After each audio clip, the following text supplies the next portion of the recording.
Assalamualaikum warahmatullahi wabarakatuh. Saya Dr. Faiz Rafdi, SKOM MKOM, dosen tetap pada Prodi Teknik Informatika, mengampu mata kuliah Sistem Pendukung Keputusan. Mata kuliah ini merupakan mata kuliah wajib yang sebelumnya mata kuliah syarat adalah database dan juga statistik.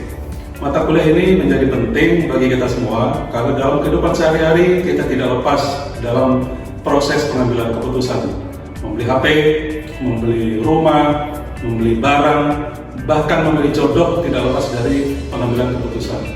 Dan sistem pendukung keputusan adalah bagaimana memilih di antara alternatif berdasarkan data, berdasarkan sistem informasi dengan dukungan teknologi informasi. Jadi dengan mata kuliah ini diharapkan mahasiswa mengenal konsep sistem pendukung keputusan dan bagaimana penerapannya dalam kehidupan sehari-hari dan terutama dalam dunia bisnis, dan juga bagaimana mahasiswa bisa mengimplementasikan dengan berbagai macam metode sistem pendukungan keputusan seperti SAP, AHP maksudnya, Analytical Hierarchy Process, SAW, Simple Additive Weighting, kemudian TOPSIS dan lain sebagainya. Tentu metode-metode ini menjadi variasi bagi mahasiswa untuk bisa menerapkan di dalam kehidupan sehari-hari. Mata kuliah ini juga menjadi bermanfaat bagi mahasiswa, di samping nanti bisa dimanfaatkan dalam dunia industri dan juga ketika mereka lulus menjadi konsultan, menjadi tenaga ahli, dan juga bisa mengimplementasikan dalam dunia usaha. Metode pembelajaran dalam kelas saya di samping ceramah juga terutama adalah diskusi. Kita studi kasus dari berbagai macam aspek penerapan pengambilan keputusan, misalkan memilih pegawai berprestasi, memilih mahasiswa berprestasi, kemudian memilih barang yang terbaik di antara yang ada. Ini ketika nanti mahasiswa sebagai konsultan lelang, jadi menggunakan perangkat sistem pendukungan keputusan.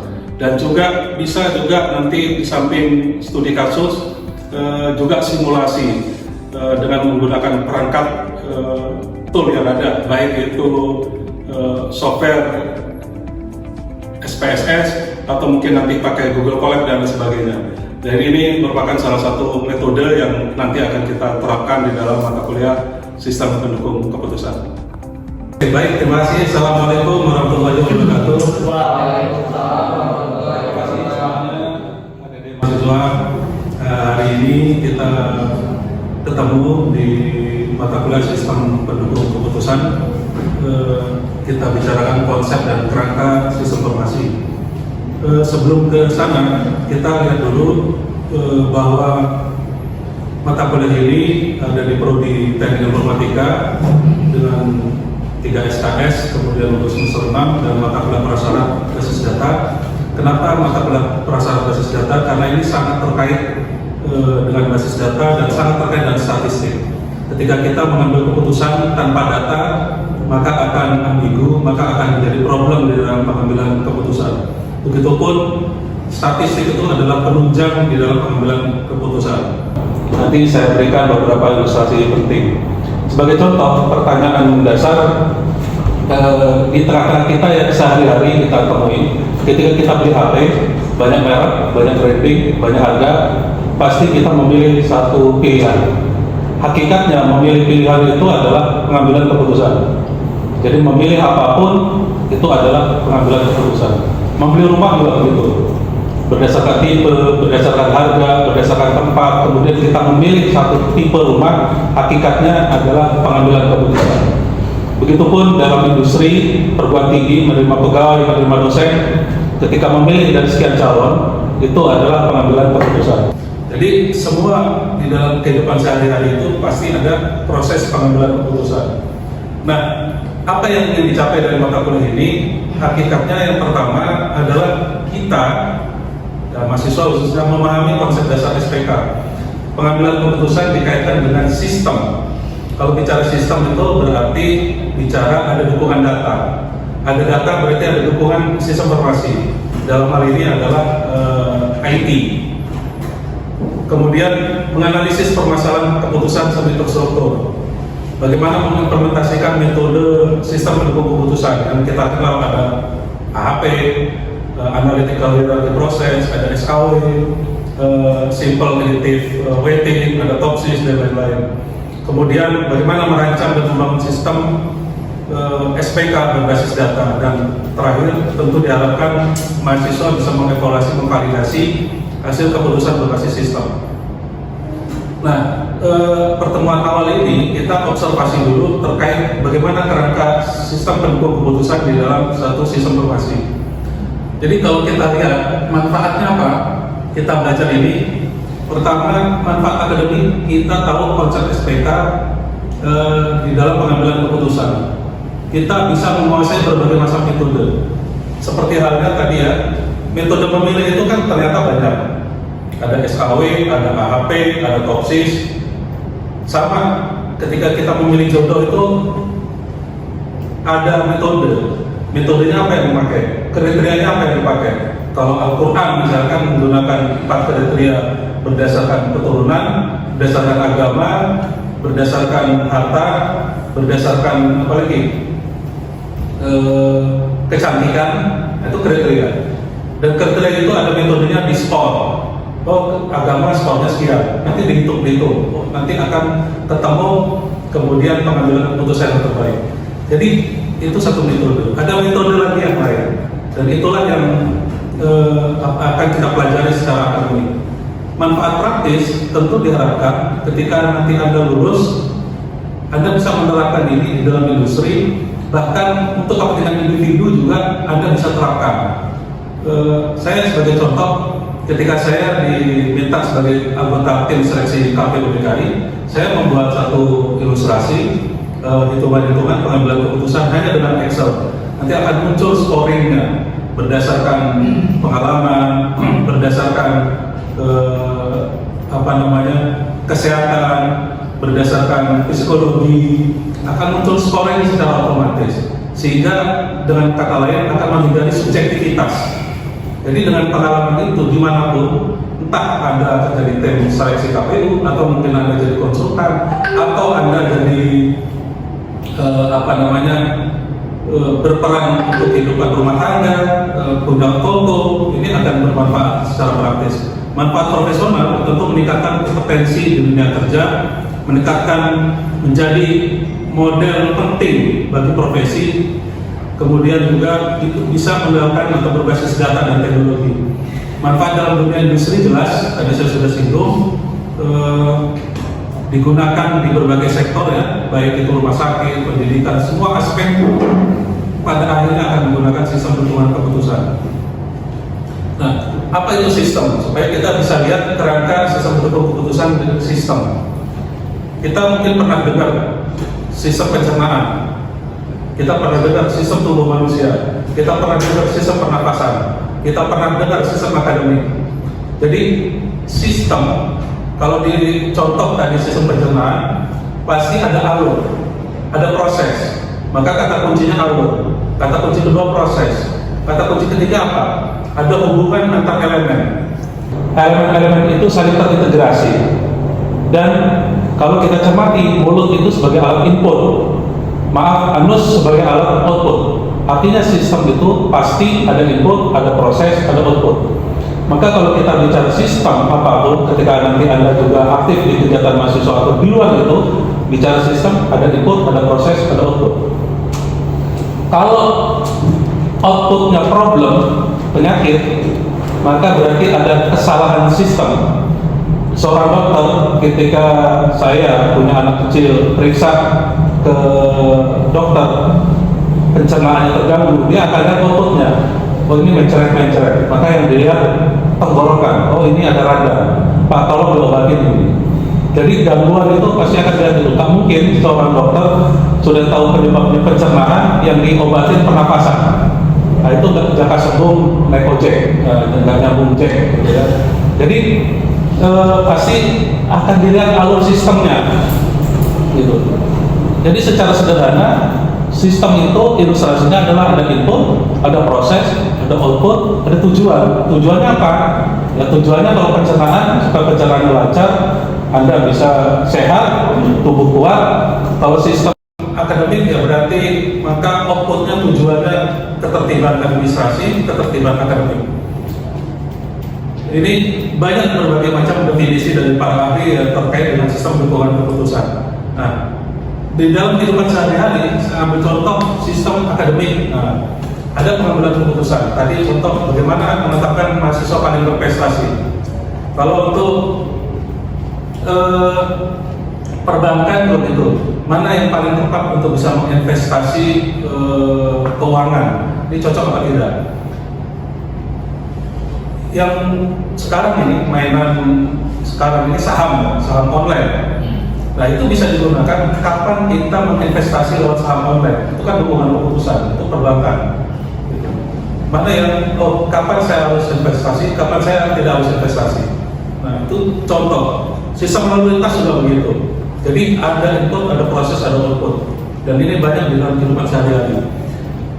Bicara karakteristik sistem, masih ada komponen. Komponen itu elemen ya. Kalau tadi pencerahan ada mulut. Kalau sistem komputer berarti ada alat inputnya mouse, keyboard, alat prosesnya ada CPU, ada memori, outputnya ada printer, ada monitor. Jadi semua itu pasti kata kuncinya input, proses, output. Ada elemen ya, ada batasan sistem, ada boundary. Sistem pencernaan, boundary itu batasan hidung tidak masuk pencernaan, berarti batasannya di luar hidung. Karena hidung masuk sistem pernapasan. Sistem reproduksi, maaf, kelamin berarti tidak termasuk sistem pencernaan, karena boundary-nya dia sistem reproduksi.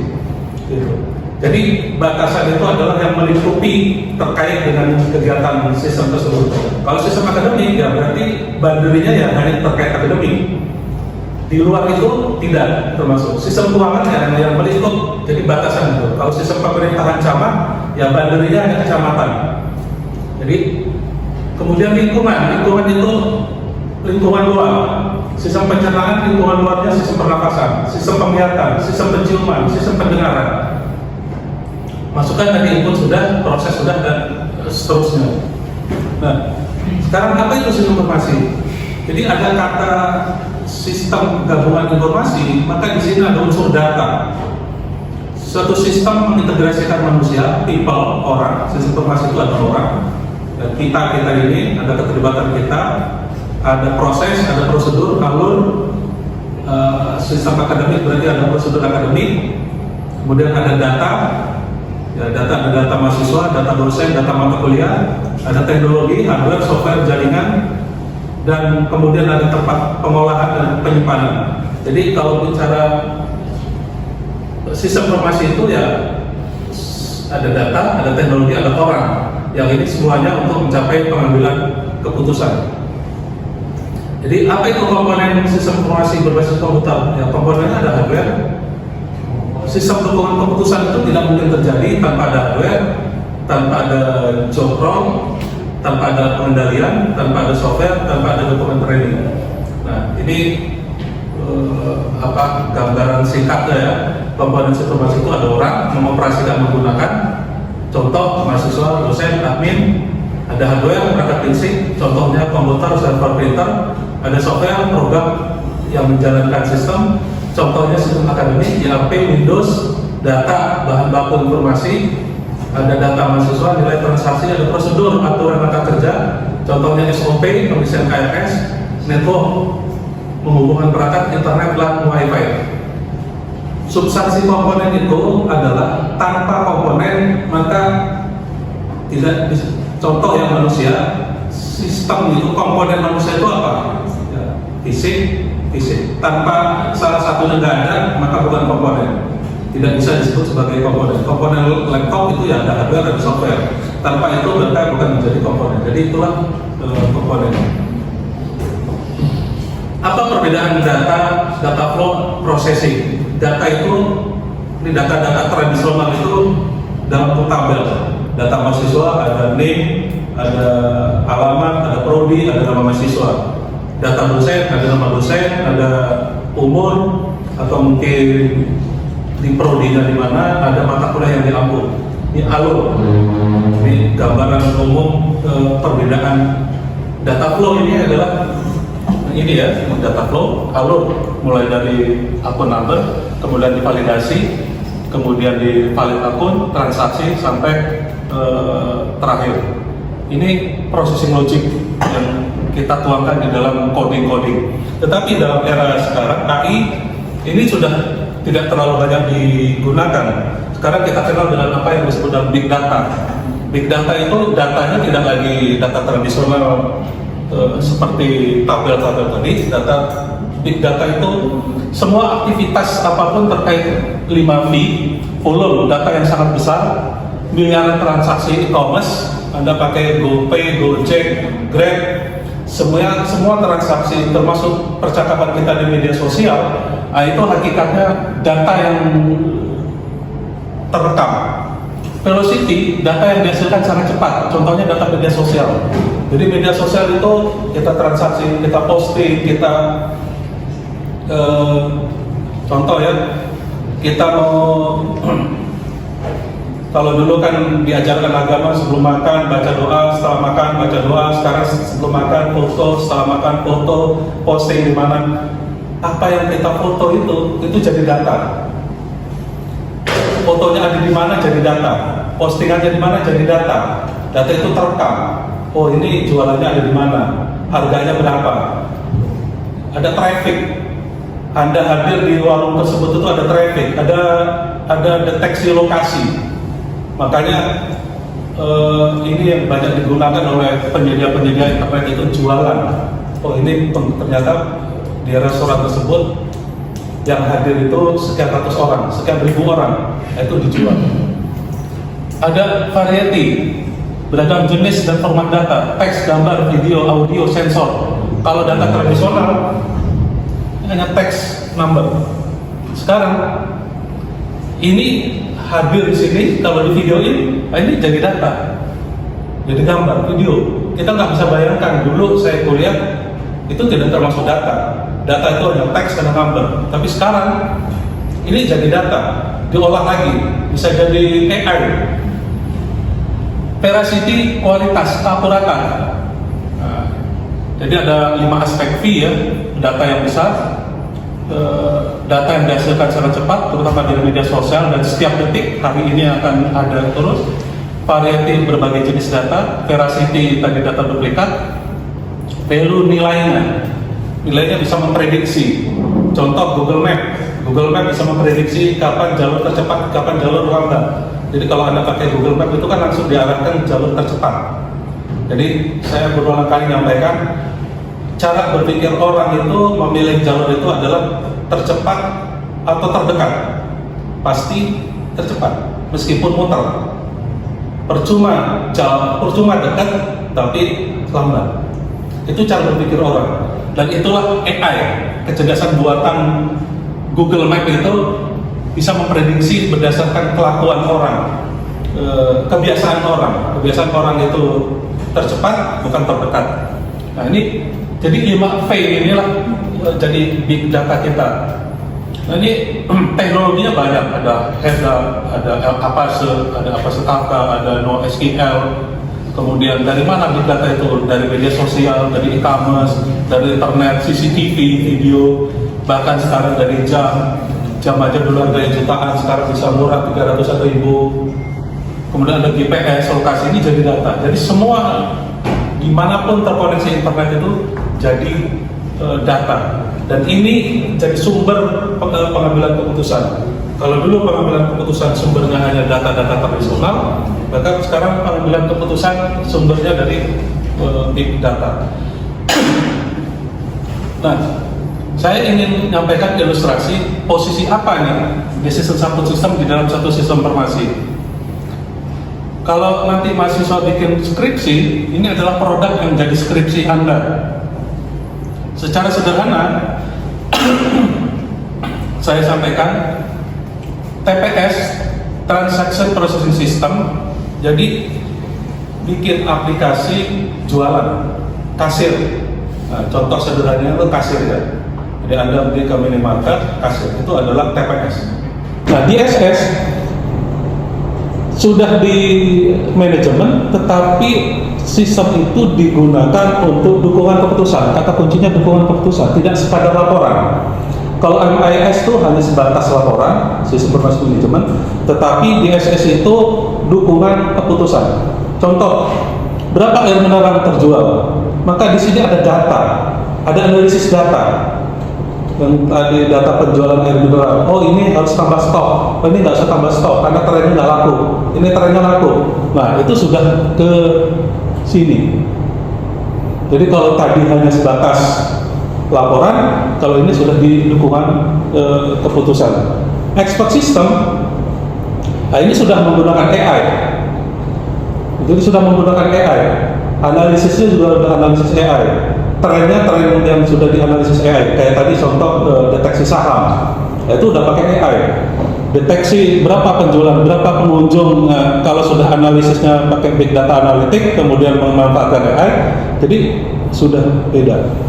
Nah, tentu ilustrasi ini bisa memberikan gambaran. Kalau Anda ngambil skripsi ini, tentu maaf nilai jualnya, nah kalau Anda istilahnya jual, ya berbeda dengan ini. Maka dari segi potensi nilai, ya kira-kira pasti akan lebih ini. Dibandingkan yang ini juga begitu, pasti ini. Nah, ini ilustrasi sederhana. Nah, saya seringkali ngajak mahasiswa itu coba ngambil tema-tema DSS, AI, tema-tema ini yang udah terlalu banyak. Apalagi sekarang ada big data tadi ya, tidak sekedar data tradisional dalam bentuk tabel. Apa itu expert system?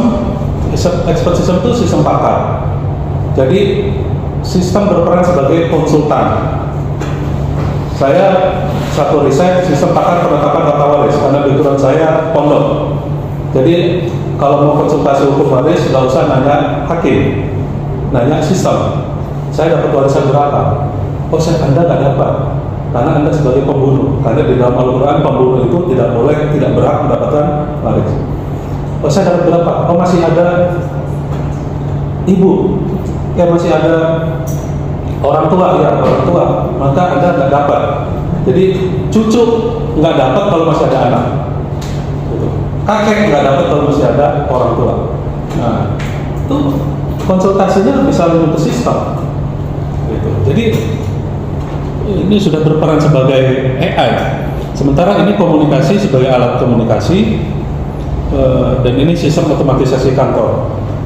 Dimensi proses ini P pertama produk. Dimensi proses itu metodologinya untuk mengembangkan produk ini pakai metodologi project dan proses manajemen. Ada inisiasi sistem, ada analisis sistem, ada desain, ada implementasi. Playernya, pemain-pemainnya itu diwakili oleh 5, namun dalam praktek itu turunannya banyak. Ada owner atau pemilik, kacamata owner itu untuk rugi. Jadi kalau Anda presentasi di depan owner, di depan pemilik itu jangan bicara Pak sistemnya keren, sistemnya oke, sistemnya canggih, enggak. Bagi mereka sistem yang Anda kembangkan untung apa rugi. Jadi kalau Anda skripsi berhadapan sama owner, pendekatannya Pak pakai sistem ini, maka sistemnya adalah untung karena pendekatannya untung rugi. Kalau Anda berhadapan sama user, operator, pendekatannya fungsi. Contoh, kita beli HP, pasti lihat fiturnya, fungsi sistem. Jadi kalau operator itu pendekatannya fungsinya lengkap nggak, fiturnya lengkap nggak, untung rugi nomor sekian. Kalau selama fiturnya lengkap, dia mau. Desainer teknologi yang digunakan. Jadi dia lihat untuk membuat satu platform, satu aplikasi, teknologinya tersedia nggak, teknologinya gampang nggak disiapkan, mudah nggak dicari. Builder atau programmer membangun sesuai desain. Jadi seperti bangun rumah, si pembangun itu berdasarkan desainnya. Dan analis ini menjadi fasilitator dari 4 kepentingan. Jadi dia menjadi jembatan bagaimana sistem itu untung, bagaimana sistem itu fungsinya terpenuhi, bagaimana sistem itu teknologinya gampang disediakan, bagaimana sistem itu mudah dibangun sesuai desain. Maka kacamata profesional atau take home pay yang diperoleh sistem analis itu lebih tinggi daripada ketiga tadi di atas. Nah, tinggal pilihan Anda mau jadi operator, ya kira-kira gajinya 4 jutaan kalau ukuran sekarang, 4 sampai 6 juta, desainer sampai builder itu 8 sampai 10 juta, ya kalau analis itu di atas itu. Nah, itu tinggal pilihan Anda mau jadi apa. Nah, cara kerja sistem informasi, apa kaitannya dalam pengambilan keputusan? Jadi input, data dikumpulkan dari berbagai sumber. Tadi ya, misalkan data mahasiswa, nilai mahasiswa, jadwal, kehadiran mahasiswa, nilai mahasiswa, kemudian tugas-tugas, transaksi, kemudian diolah, dihitung melalui berbagai operasi, disimpan, kemudian hasil dan kemudian digunakan jadi dukungan keputusan. Nah, saya ingin ilustrasi terakhir sebagai orientasi awal penutup ini. Nah, ini sistem penetapan mahasiswa prestasi.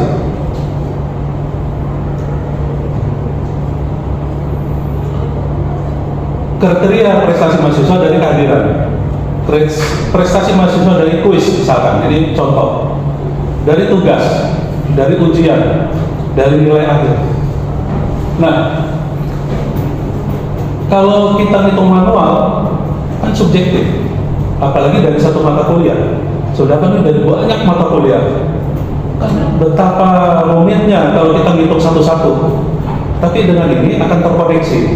Misal daftar akhir mahasiswa, saya hanya dengan ilustrasi Excel aja, saya bisa tahu ini hadir tanggal sekian, saya isi satu-satu, yang tidak hadir saya isi 0, kemudian nilai kehadiran 2. Nanti kita bisa lihat di nilai akhir kehadiran absen ada berapa, akan muncul.